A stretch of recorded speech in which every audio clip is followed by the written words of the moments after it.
Hi, this is Paul. I just watched the video with Jonathan Peugeot and Sevilla King, and I'm so excited! I gotta talk about it. I don't have time to make a PowerPoint. I got all these other things I gotta do this week, but I gotta talk about this video. It was so good! It was so good all the way through. I can't not talk about it. So, here we go. Now, a number of you have made comments about sound level. Sound level is a perpetual problem with my process. So, I'm gonna try out some new things to maybe do better. Part of the difficulty I have with this is that when I'm playing multiple videos on YouTube have different sound levels. And because I don't do any post-production, I can't really equalize them. So I'm going to try to pay a little more attention to that because I am sensitive to that because some of you only listen to audio. And if I'm going on ranting and raving loud and then the person sounds like this, it's really frustrating for the listener, and I get that. But I've tried to do better with this video, so it's only one video I'm talking about. And again, I'd love to comment on the whole video, but I don't have so much time. I think this first section hits on a whole bunch of things that I've been thinking about. And again, this sort of this convergence of conversations, I really feel like in the last few weeks, things have been hitting a new level. So here we go. So much of your content, but a lot, ironically, a lot of what you and Paul, there are things that you and Paul discussed the other day that actually rose to the surface as points that I could connect with Pirsig probably as well as anything. Mm-hmm. And now I haven't really followed. People always call me. I haven't really followed her channel that closely. I've started dabbling in the book, and I've liked some of the book, but when she taught her description of metaphysics of quality. Now, Sevilla and I have had a previous conversation. I'll put the link to that in here. I'm starting to get my mind wrapped around that. I remember Vervaeke making a comment in one of the comments about Neoplatonism, and I really get that. And so this was really helpful, this video, for helping me understand where Pirsig's metaphysics of quality is coming from and how that relates into the conversation. And I think her description of it here and where this goes, and actually later in the video that I probably won't get to unless I decide to blow out my time frame this afternoon and talk for 2 hours, but let's hear it. I want to just, I had gone through like an introduction to metaphysics of quality in that second video I did, so I don't want to go into it too much because it's there.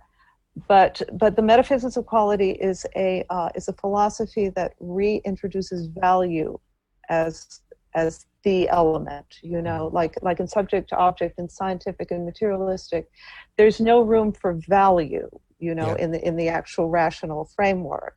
And that's something that's hugely important. I was just re-listening to this is a video that I have real problems with because all the Pang Burn videos, their volume is so low that I have to really adjust my settings to use those videos. But I was re-listening to Jordan Peterson and Matt Dillahunty.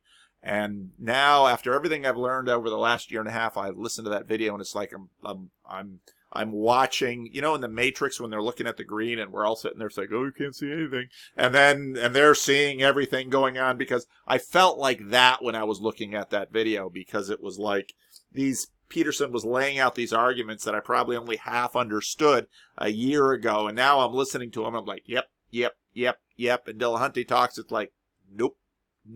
And this point right here about there's no value. Oh, shoot, where's my cell phone stand? I got to default to the water bottle. This is not Taylor's water bottle. This is my water bottle, and you see me drinking from it always. The value, and this is where actually when Jordan Peterson was talking to Sam Harris, when they're talking about Elton John's water cup, or Elvis's the guitar, that's what they were getting at, is where is the value of Elton John's water cup or Elvis's guitar, or a guitar that was signed by Elvis? Where is that value? And you might say, well, that value is in the subjective, yeah, and then Sam Harris wanted to say the intersubjective, but the point that Sevilla is making here is the point that Pirsig is making, is that in terms of the materialistic system, there is no value. And this is part of the reason why, when I heard Dan Dennett on Unbelievable, he snuck in, there's matter and information. It's like, whoa, dude, that's not just a little aside here. that's huge. It's like if this water bottle, if you go to the moon and you find this water bottle, yeah, information is really important, because it's like, I recognize this water bottle. You can buy this at Costco. They're a really good deal. And what's it doing on the moon? Because yeah, Costco wasn't around in the 70s, and this water bottle wasn't around in the 70s with this brand. And information is a really big deal. And if you're just going to sneak that into your worldview, it's like, where does that information come from?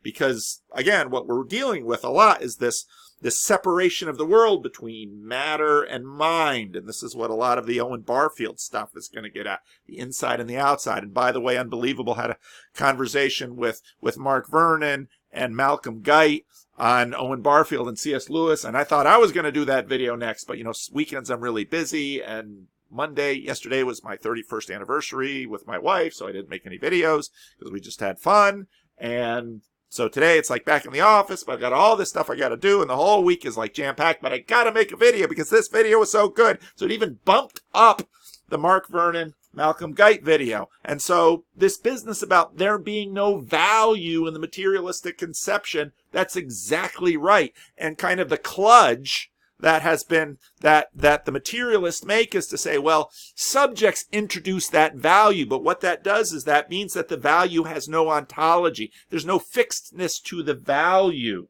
The value only comes from people because they have to drink water, and so I have this water bottle. So that's the only place the value comes from. And it's like, what if value itself, and that's what I'm slowly understanding by this metaphysics of quality. I start watching these channels. I mean, first I couldn't pronounce John Vervaeke's name. Before that, I couldn't pronounce Jonathan Peugeot's name. Now I can't remember Sevilla King's name. And you got all these issues going on in Vanderklay's dull, leaky brain. But bit by bit, I learn, and it's like, yeah, you know what? That's a huge problem, and you would have thought someone would notice it. Well, someone did notice it, but we as human beings have a huge problem in learning stuff. It takes a while for us to learn stuff. So, okay, back to the talk. What you say is, no, there is, because it's ensconced in this greater value. And I think, and that's... And that's what you have, in a sense. So a big part of where this goes is what we mean by the word God, and what we mean by the value divine. Okay, because God is not a name. God is a being. Let's use that word, because God is not a thing. Because we usually talk about created things as things. God is a being in three persons in the Christian theology, and so on and so forth. And so obviously, value is not a problem for a classical theistic position, because value is coming from someplace, just like mind is coming from someplace, and value is really important, because one of the things that I referenced in a recent video about Vervaeke is that when I listen to John talk, and listen just about any conversation now, I'm so attuned to telos. What is the end? What is the goal? What are we reaching for? And so often I listen to these conversations and say, we have a sense of what we want, but we can't articulate it. We can't just plain say it. Not only can't we fully know what we're reaching for, we can't even rough draft it. We can maybe do a little A/B testing. This is sort of like Sam Harris's idea of good and better. Okay, so starvation in the desert is not good. Having a water bottle in the desert is better. Good. And that's give us a little bit of A/B testing down below within this frame. But this is where you get into, well, we don't have any stars to navigate by, partly because in the secular world we have these buffered selves, and we are skeptical about knowing that which is beyond what we have encapsulated with our five senses, and then five senses plus reason, let's say. That would be the worldview of Matt Dillahunty or Sam Harris or a materialist, all right? Now, when you start saying information, well, baby, you're just a little step away from revelation. It's a sign that your house is about ready to fall. Anyway. It's very similar to what Pearson would say. He would say that the metaphysical quality is value creating the universe. Mm-hmm. And And when you listen to her talk about value so often, you can almost just swap in God. And a little bit later, we're going to talk about why we're so bashful about talking about God and why we so much would rather talk about value. But let's keep going. and I want to just briefly mention one thing about his philosophy that I think makes it a little bit more apparent. Mm-hmm. So when Phaedrus is the character in Zen and the Art of Motorcycle Maintenance, and what he is he's the original Pirsig before Pirsig had electroshock therapy for what was diagnosed as schizophrenia, and Pirsig is really brilliant, So he's often this. Just by the way, because I'm ADHD and I can't stop but put in a tangent here, I rewatched the movie about David Foster Wallace, and I've been reading that book about him. Very interesting about brilliance. And it's sometimes when I feel I'm dumb because I had to listen to a video 5 times before I got it through my thick skull, I look at some of these geniuses that have to go in for electroshock therapy and think, I'll live with a little dumb and happy. Anyway, back to the show. Direction, trying to unite, trying to do a lot of what we're talking about here.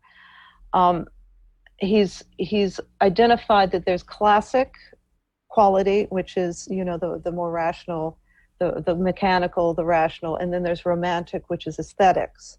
Mm-hmm. And so as he's trying to he realizes that if you're just looking at things in these polar opposites, like you were saying, polarization, you're not going to get the full picture. You can explain most of the world with the subject-object way of looking at things, but you're not going to explain these ephemeral qualities that you have in romantic quality. So he makes a really big breakthrough when he discovers the mathematician Poincaré. And Poincaré is where, looking, like we said, now there's all these facts, and now we have even more because the internet introduces just, an explosion of facts. Yeah. And these facts will present themselves and you don't know which ones are right. So say you're working on something and you care about this project, but you don't know what the next step is, and you can't just observe everything objectively and figure it out. You have to care. You have to have this essential state of wanting it to be better. And so now here again, that wanting, that's that value, that's that, that's something that is, they didn't build it in the factory, the Takeya factory, in their 40-ounce insulated water bottle that Paul Vanderklay picked up at Costco in Sacramento, California. 2 bottles for like $21. Great deal, did I mention? Costco. Where's my product? Where's my affiliate status for Costco? I'm there every weekend. I'm listening to Vervaeke as I'm walking through the Costco in Elk Grove. So, but the value, the wanting, and a little bit, Peugeot's going to put that together. I can't wait on this. I can't wait on this business about God and person, because if you've been watching my videos, that's what the more I listen to conversations, and I've been wanting to put together a video about this for a while, and I keep having to put together other videos before I do it, and it's continuing to gel. There's this very interesting conversations with 3 guys. I mentioned this before about how they're just asking this. There's not really enough room for randomness to have created the universe. And that's a huge problem. And it's like, well, why is that a huge problem? Well, it's a huge problem because if it's not randomness, then there's some intentionality to put together the universe. Well, why is that a huge problem? Because if there's intentionality that put together the universe, that intentionality has ideas about what I should and shouldn't do. There's an obligation built into existence. And there might even be a lot more than an obligation. There might be a judgment day. And there might be expectations. And there might be all of these things. And so what I watch is that this resistance we have to God, well, I don't think this is hard to figure out. This is basically what Thomas Nagel says in, I don't have the quote, and this is what happens when I make a video without making a PowerPoint first. But Thomas Nagel says it's picked up in a Tim Keller book, and it's picked up by Alvin Plantinga, but he basically says, I don't want there to be a God, because if there's a God, then someone has expectations and intentions and actually obliges me to think and to do and behave in a certain way, and I really, darn it, like my freedom. And I don't want that. And I think part of the reason why, as the materialist worldview continues to disintegrate, continues to just plain fall apart under the weight of evidence and the whispers in the universe that we have been resisting. Read Romans 1. This is what we suppress, Paul says, in our hearts. We resist this stuff because we don't want it to be true. Well, why don't we want it to be true? Well, because what if there is a person? And this gets into my conversations with Nathan Jacobs, too, and we're going to have another one a little bit later this month, and also John Vervaeke and someone else coming on this week that some of you might find interesting. So more conversations to follow, and also more regular conversations as I've opened that up a bit. Yeah, they're all full, but some more will open up, so be patient. Leave room for first-timers. Anyway, we like to phrase it in impersonal ways, and this is where it gets into the spirit of finesse and the spirit of geometry, that what I talked about Pascal. You see, the way you deal with the spirit of finesse is you try a little something and it comes back, and you try a little something and it comes back, and you try a little something and it comes back. And when it comes to personality, this is exactly how we want to be treated. Because when we're treated as geometry, we rebel. Because it's not geometry from the inside. Why do you treat me as if it's geometry? You see, I didn't even finish getting dressed this morning. Boy, what a slob. Anyway, where was I going? Geometry and finesse. Well, we treat the world that's too big to know as finesse. And that's exactly the proper way to deal with it. It's exactly the proper way to deal with personhood. Now, a little bit later in this video with Jonathan and Sevilla, I'm such a sucker for book mentions, so I ordered that book that she posted because it's like, Peugeot's been talking about this stuff. I've been trying to get it through my thick skull, and I think I'm finally getting it through my thick skull. But, you know, understanding what a personality is, and understanding that what a person is actually all of these sub-personalities, the many in the one. You can listen to Barron and Peterson talk about that. You have the many in the one is actually integrating, again, all of these sub-personalities, getting it into a cohesive whole. Well, what is the difference when everything is put together into a cohesive whole? Well, the difference is that there is actually a center to that whole, and that is actually the agent, where, well, I can be the angry man, or I can be the jealous man, or I can be the rational man, or I can be the loving man, or I can be the passionate man, or I can be all of these things, but they're all integrated. And what happens mysteriously, and again, oh so mysteriously, even within us, is that there's somehow way down deep inside an agent and a chooser. And when we're not treated like we're an agent and a chooser, when someone treats us with the spirit of geometry, boy, do we not like it. Boy, are we angry. We'll burn down the house over something like that.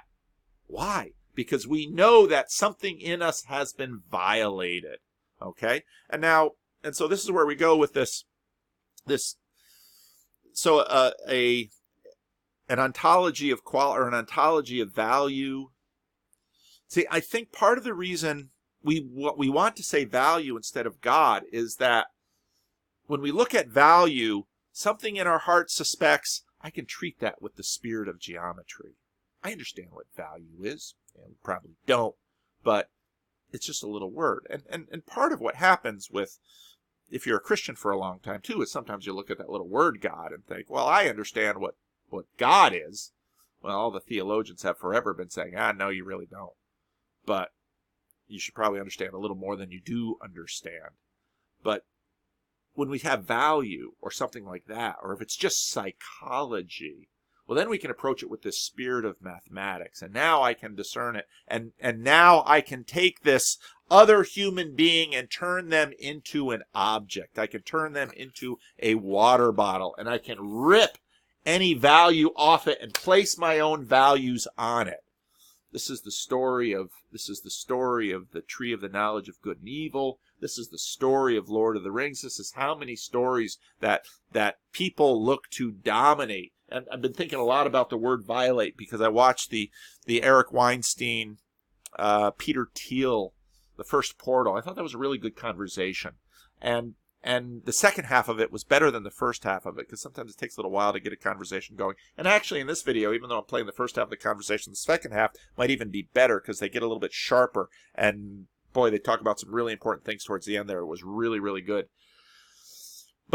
But one of the things that I noticed with Peter Thiel is he keeps talking about violating. And right away I thought in the back of my mind, I got to do a little bit of Owen Barfield on that word violate. And I got to see if the word violate is in the Bible. And you might say, oh, just pick up a concordance and see if violate is in the Bible. No, I got to look at the Hebrew and the Greek, and I got to look at that concept, because violation is something like, some of you have been responding to my plow sermon, my rough draft for Sunday sermon. And I mean, violation is that some shalom has been, the reason we use it in sexual references for rape is something has entered me and taken something from me that an illicit agent has done so. It's so funny how we're so quick to get rid of agency for things that we think we can manage. But then when we've been violated, boy, we're ready to ascribe agency all over the map.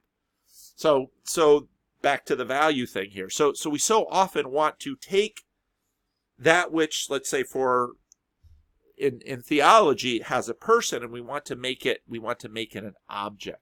And I think part of this, and I want to really think a lot more about this later, I think part of this is because in modernity, we have taken on a feature of our social status structures of, we have an overactive, Peterson in his conversation with Matt Dillahunty talks about our overactive agency detector.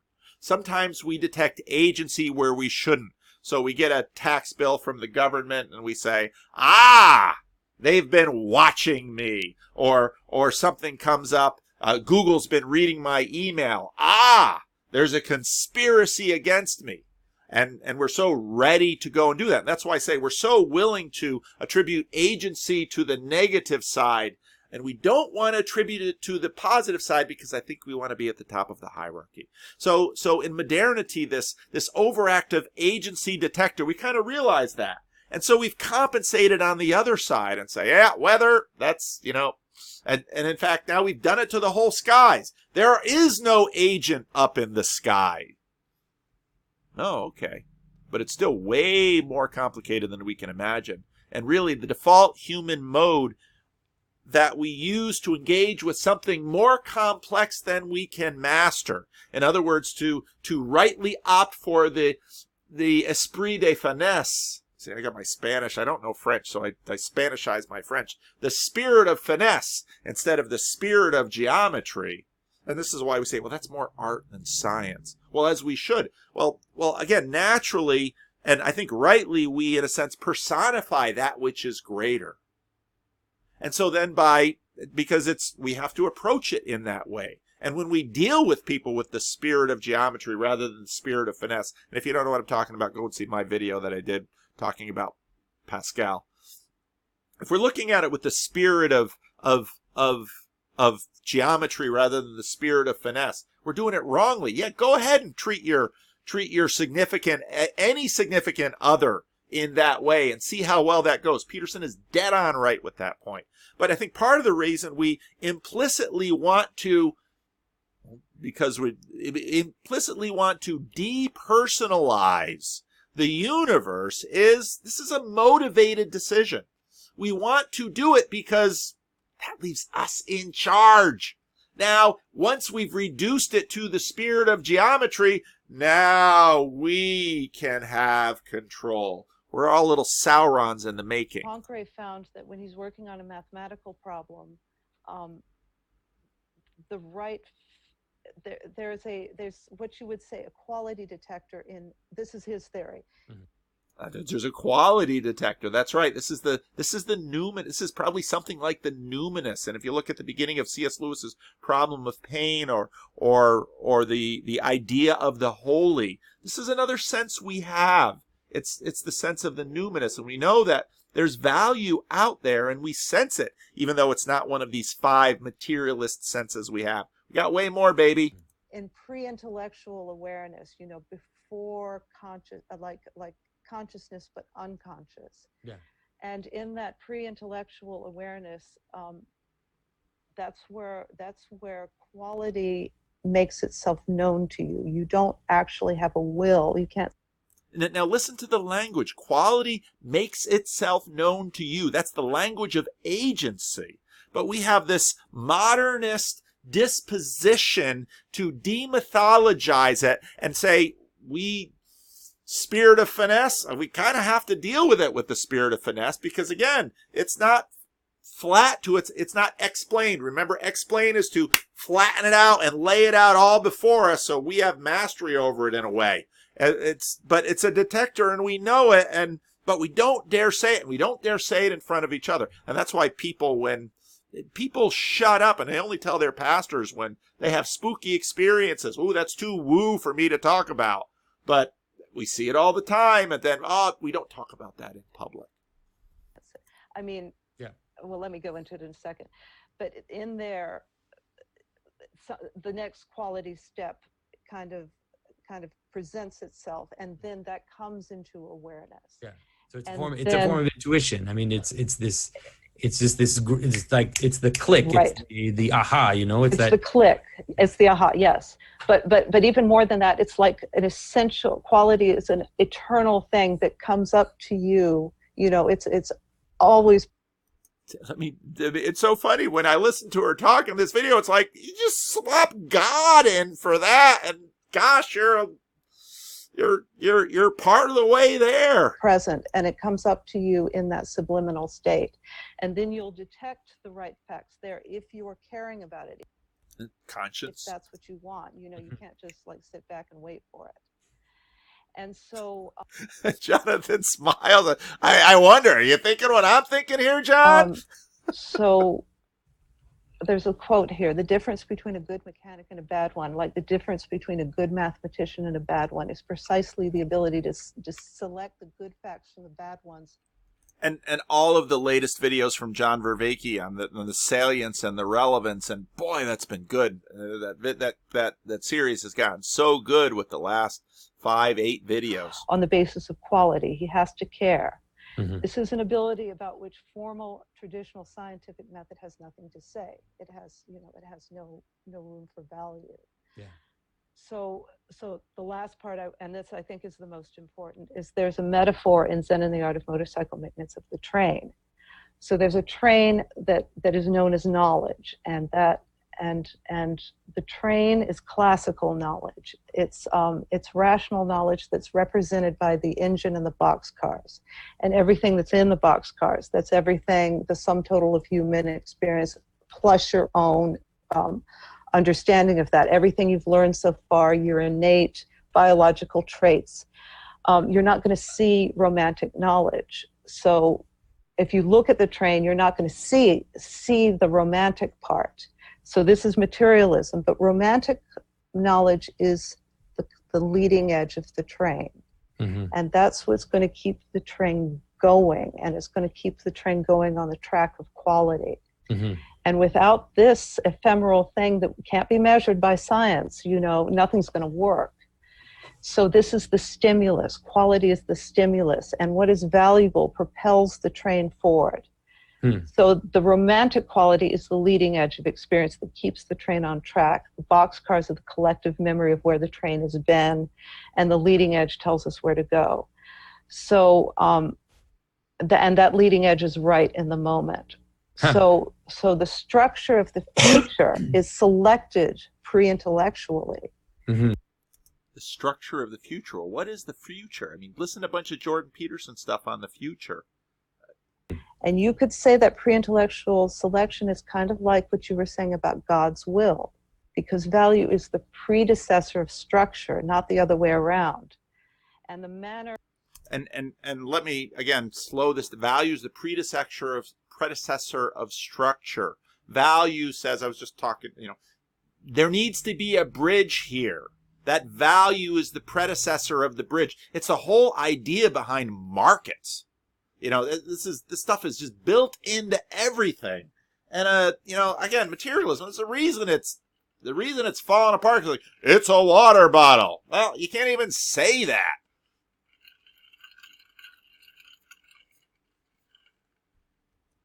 and this is what you said, the manner in which the infinite encounters the particular. So that's that pre-intellectual awareness encountering the next thing, and that thing will specify into what's needed. Now I'm getting another piece. The thing that I wanted to talk about the Mark Vernon, Malcolm Guite video on is a big part of my thinking about this is the question, okay, what about materiality? So we have all of these ideas and you have this value, and then the question is, why a water bottle at all? Well, not really a water bottle, because again, the value brings the water bottle into existence via marketplaces and technology and engineering and engineers and all that kind of stuff. The value brings the water bottle into existence. But why stuff? Why particularity? And again, I think I'm going to have a lot to say about this in the next few weeks, I hope, because it's all been running around in my mind. And if I had to put it in one word, I'd say glory. That's why. It's glory. Because it's the transmission of glory. But once you have the possibility for the transmission of glory, you have the possibility for the transmission of the opposite of glory. Which, boy, that gets complicated. But it's glory. And this is where the mystical, this is the limits of the mystical. Because, and again, another video that's in the video I was going to make today, but didn't have time to make, and I'm using time. Look, I don't have a lot of time. I'm running out of time. But the video I was going to make today, talking about why don't we, if our friend is wasting their life, like Jordan Peterson has on the sofa, covered in Cheeto dust, playing video games all the time, why do we call that a waste of their life? Even if they're staying in the flow state and in the video game world, they're on top of the hierarchy, and we have no value for that. Why? It's because of the water bottle. It's because of stuff. It's because of glory, and because we know, well, that's kind of like, and it's the same reason that we have no more monasteries today. We look at a monastery and we say, what's it for? Why? What's the relationship between that and the Protestant Reformation? Everything. But now we're getting to the point of saying, well, maybe we should have a monastery or two. And you have all these Protestants sneaking into monasteries now and saying, well, this is kind of cool. This is kind of important. But hey, your ancestors destroyed the monasteries, and now you're sneaking in. What's happening with that? Well, we're going to have to talk a lot more about that. But I'm distracted. I'm ADHD. I can't help it. It's my lack of personhood. Here we go. And like you said, it's going to look like it's our will, but it's really this quality showing us what it is. People and persons. How many of this are there? It's interesting. What's interesting is that I'm interested in or curious about the fact that he uses the word romantic. Ah, yeah. And just about my favorite Vervaeke video is this romanticism video, okay? Because Vervaeke basically says what happened in the Romantic period is that, well, probably intuitively they began to realize that, I can't say it like John does, I thought John laid it out really well, but something huge was left behind, and so now we have this facsimile that we put forward, and actually there's a real relationship between romanticism and various forms of idolatry. Now it's all about romantic love, or it's all about the family. And you find churches getting suckered into this. Every time I hear a pastor say, it's all about family, I think, yeah, you should, that should get you in real trouble. Just like my friend whose video I'll play, having problem with the Trinity. Saying it's all about family, that's about as idolatrous as a whole bunch of other things. So, yeah, what's with the romanticism? I think it's because in this framework, this is what so many are simply left with. It was such a powerful movement. Oops. Play. Just mention of pre-intellectual in the sense of trance. It's over it's actually the word in Greek is nous, which actually is intellect, but it's intellect in the sense of direct intuition of what is real, and that's different from the kind of the kind of wispy feeling that you get in the what I noticed to be kind of the romantic sense of this kind of sentimental ebb and flow. All of that I would put that below the thought rational. So you have, I mean, this is like traditional Christian, Right. ontology. So you have the nous, which is above. Then you have the thoughts, the will, all of this kind of the thing that we consider consciousness would be below that, and then below that you would have the desiring quality and the irascible quality. So that all the emotions, all the pulls, all of that would be kind of this bubbling thing underneath. So in a way, there's the unconscious. In normal psychology, it was almost like the unconscious would be this below thing, but then you have supra consciousness, which is not. I don't see it framed a lot in modern. And it isn't framed a lot because we have a problem with other persons, and because we have this bias about agency. And so that's in a sense what secularism is. It's a bias against agency above us. Other minds besides the ones that are walking around between like all of this stuff that we're used to recognizing. Unless they're aliens, and then suddenly we're, oh, I can believe that. Modern way of thinking. It's not the same as the unconscious in the sense of these secret desires and all these secret pulls that you have, but it's actually something above, which is this kind of intuitive grasp that you can have. So I don't know if Persig talks about this difference, or for him it's the same. Like, let's say the romantic part of the wispy kind of connection to that aspect, to the belly, to all that stuff, is different from the top part, let's say. I don't know if that makes sense, but I'm trying to... No, it does make sense. But what he does is he changes the terminology in the second book. Okay. So now I got to read another book. He changes it from romantic quality to dynamic quality. And he changes classical quality to static patterns. Okay. So it's this dynamic quality which is in the pre-intellectual. And that, like the train metaphor, he uses classic and romantic, so I used it there. But in Lila, he changes it to, the second book where he really, codifies the theory. He changes it to this dynamic quality, and that's what was going to be detected in the pre-intellectual. And that dynamic quality, you're in the static patterns. And the static patterns in the metaphysics of quality very much are like in your brother's book. This here, this with the inorganic on the bottom, and then it's biological, then it's social, and then it's intellectual. So it's similar to that. I mean, not exactly the same, but it's a very similar hierarchical structure. And so these patterns, and they can be of any of the four. The dynamic quality acts on these. See, and when she said that, I'm just too much of a Bible reader to let the Greeks kind of get away with that hierarchy in some ways, because again of what I think the role of the material world is in the narrative. And again, Christian churches get this wrong all the time, and I regularly hear Christian people say, well, the gospel is believing in Jesus and then you go to heaven when you die. And it's like, N.T. Wright takes a big swipe at that one, and it's like, wow, if that was the case, the resurrection wouldn't make any sense.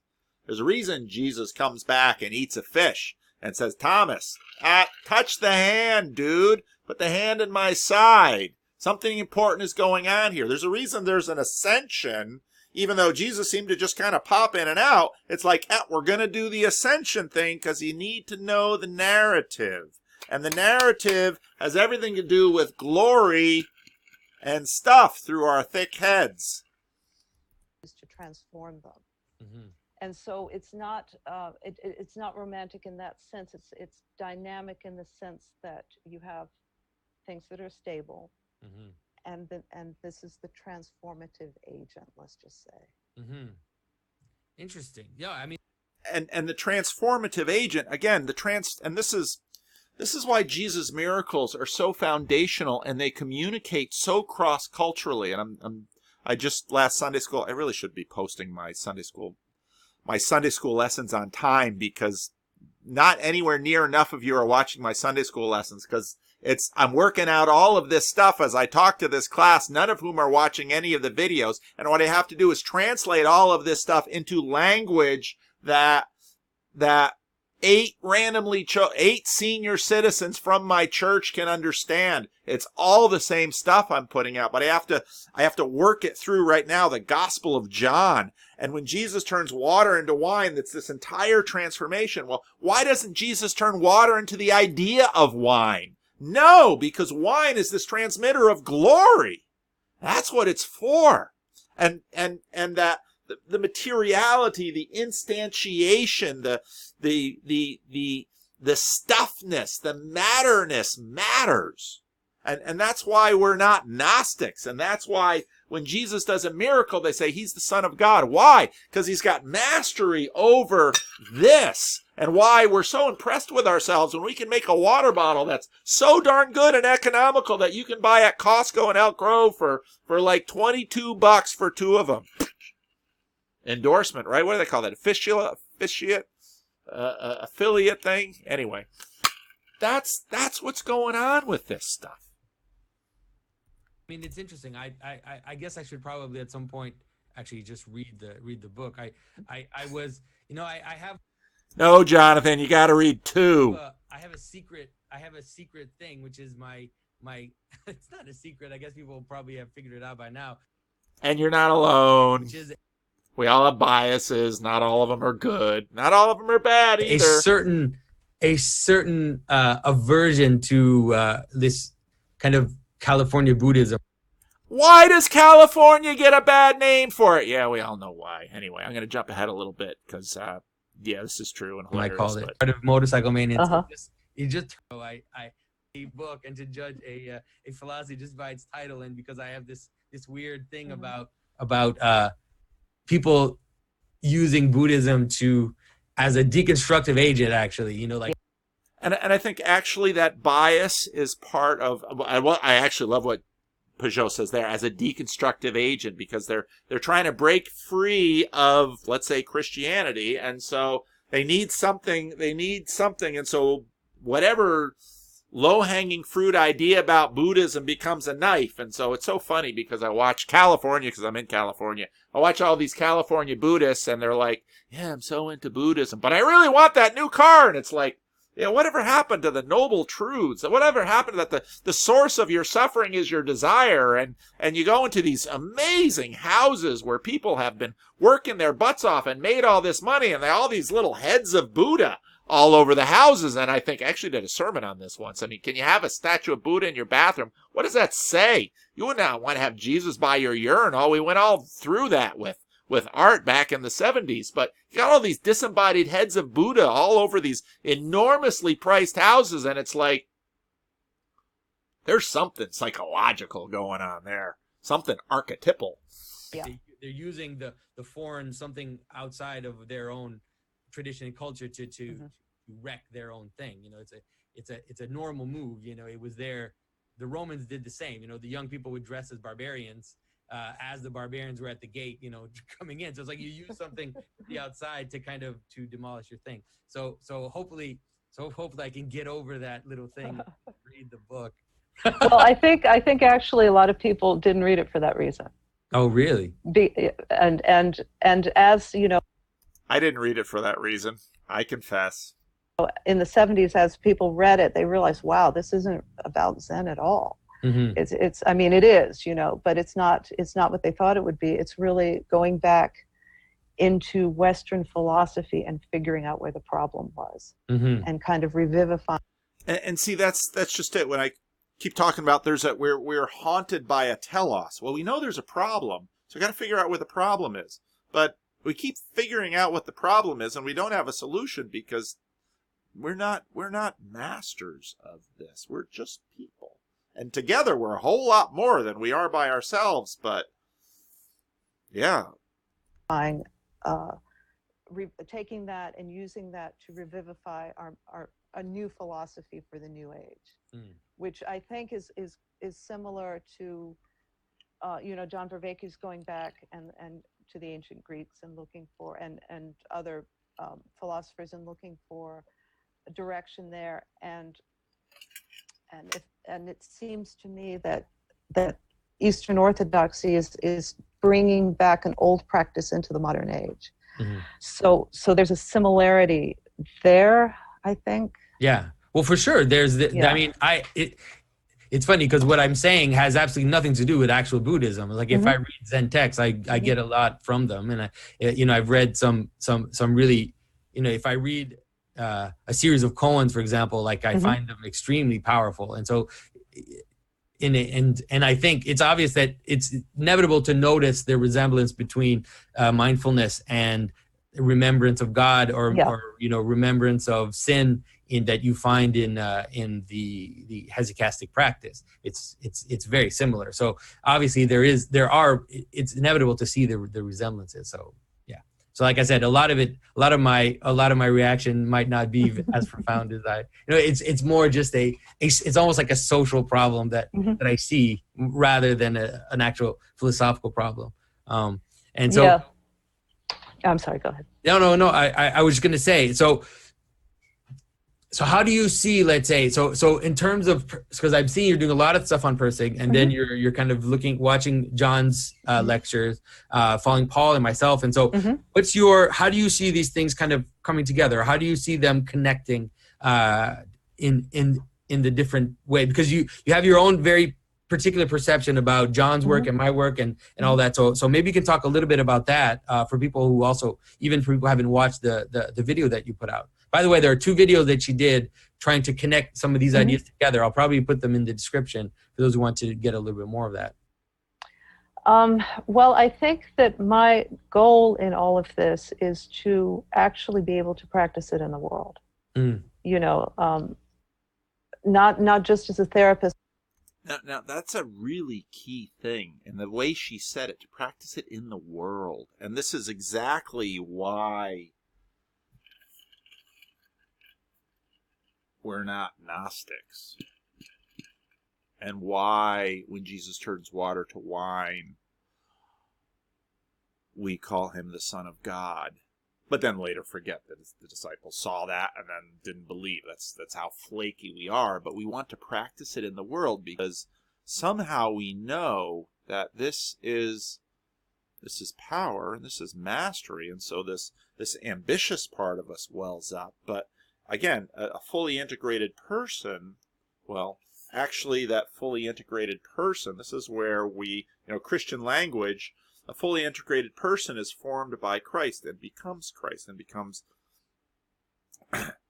Christ on the spot. That's the goal in Christianity. And I know, I sometimes hear the way Jordan would sometimes talk about, well, orthodoxy is about, that's about transformation. It's like, what? Protestantism isn't? Roman Catholicism isn't? Christianity is about transformation. It's about becoming the likeness of Christ, becoming part of Christ. If you look at the Gospels, the Synoptic Gospels have the kingdom of God, and the Gospel of John has eternal life, but the Apostle Paul has being in Christ. And it's like, well, I become one of those sub-personalities within the coherent personality that is Christ. That's Christianity. But my own personal journey, because I think we really, as you're saying, as we come to the end of this cycle, as everything's kind of falling apart, as everything is so superficial, fragmented, what are we going to do to readhere that? And I think, and again, what's so nice about the way she said that is that's so boundaryless. What are we? Who's the we? What are we? It's all of us. And we feel it in our families, in our nation, in our cities, in our communities. We feel it in all. We feel the whole thing coming apart at the same time. And how is it going to recohere? And we're actually all working on that. And that's why people, indifference to the plight of your neighbor is not a virtue. Neither is enmeshment in the drama of your neighbor. And so figuring out exactly how that works, well, that's an important thing. That all of us, all of us here in this corner are trying to do that, are trying to figure out a philosophical way of being in the world that can manage what's going on, that can manage all this fragmentation. And I think fragmentation is a beautiful way of putting it. And so, so John is looking at a variety of practices, and you and Paul already have established Christian practices, which work beautifully. And I think that for me, it's sort of to follow you and to understand what you're doing, sort of gives me ideas of what is the next direction. And is the next direction going to be something secular, or is it going to be something where I do in fact turn around and start believing in God? And and right there, I mean, the way she set it up was so right in terms of this place we now are at in the West. Secularity was developed by people for a reason. And in many ways, it developed in the West because of the ongoing wars that the Protestant Reformation yielded. Now those who are talking about the violence in the Islamic world say something like, well, they need a Protestant Reformation. I can understand the analogy, but the time and the issues are by no means the same. What they're really talking about is we have this imagination that we have all this abstract theological stuff over here, which is indifferent to the things down below. That's, in a sense, the nature of secularity. And as the world gets increasingly secular, now notice this with the Vervaeke meaning crisis video, why is it in the secular world that we are having all of these meaning problems? Well, no coincidence. And in fact, that's what this whole conversation about the meaning crisis is about. That's what this whole move is. Well, we got rid of Christianity because it was problematic. And then you have Douglas Murray. Well, maybe being without Christianity is more problematic. Well, what do we do? And then the question is, well, can we make a new one? Well, I don't know. Making the old one was pretty costly, especially for the dude on the cross. And that resurrection thing? Yeah, you pull that off. We're in a bind. And I think she articulates that well. And I love where this conversation goes for the next few minutes. I don't mean to put that as superficially as it sounds. Because and Jonathan giggles because it's yeah. Because it's not superficial. It's exactly the right word. It's turning around, because the problem with this is I don't know, and I don't know how you feel about this. I don't know if you can sort of fake it till you make it. I don't know what happens in those terms, because it seems to me that I have this innate sense that unless I truly feel it with the entirety of my being, unless a person feels it with the entirety of their being, it's somehow counterfeit. Jonathan's answer here is so good. Well, I understand what you're saying. I think that this is, I guess, one of the problems with Christianity in general, is that you also don't want to confuse the beginning of the road and the end of the road, right? It's if you could completely inhabit it with your entire being, then you would already be a saint, and so then you'd be fine. So I think that and P.S. none of us are doing it that good either.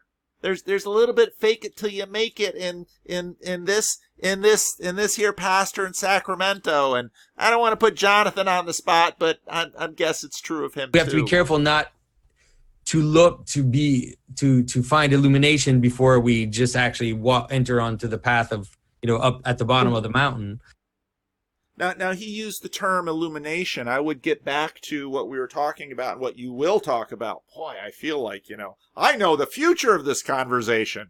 When you talk about what a personality is, because it's one that coheres, and we're formed in Christ. And, when I meet with people and they're struggling with their own sin, with the people who actually I have hope for are the ones who struggle with their own sin. And can actually do that with someone else. And as a pastor, I'm often in that role. They're struggling with their own sin. It's like, can it cohere? Because they say, well, I don't think I'm a Christian because I did this. And I'd say, no, you're a Christian because you noticed. And you noticed that was outside of this formation that you're being formed into. And if you actually work the process of bringing that into the formation, well, you're going to be a powerful person. You're going to be put together. You're going to know some stuff. You're going to know when. I love the Vervaeke salient stuff. You're going to know, it's not just knowing stuff. It's knowing the moment. It's the skill and the timing, and it's all of those things. That's the moment. Also, but at the same time, you don't also want to pretend, in the sense you don't want to lie to yourself, which would not be appropriate. But there, I think that you might not need as much as you think to kind of start the journey.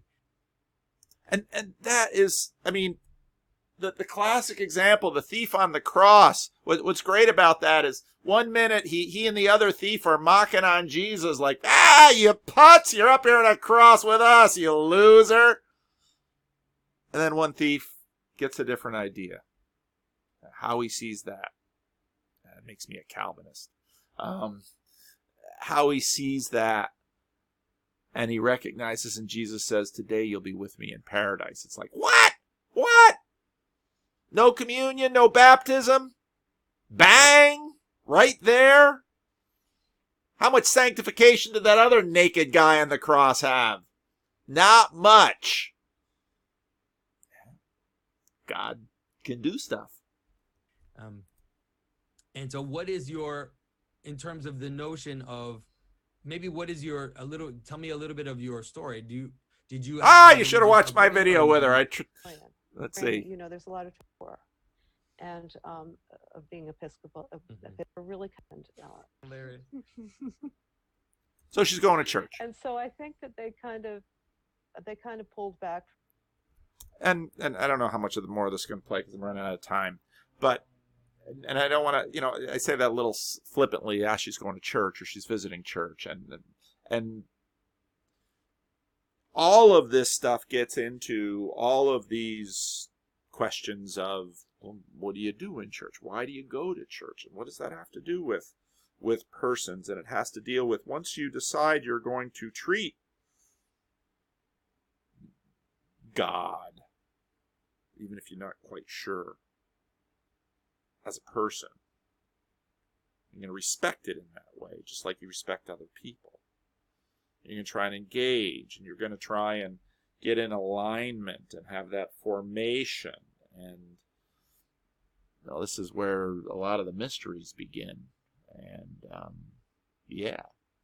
so watch the whole video. The whole thing was great.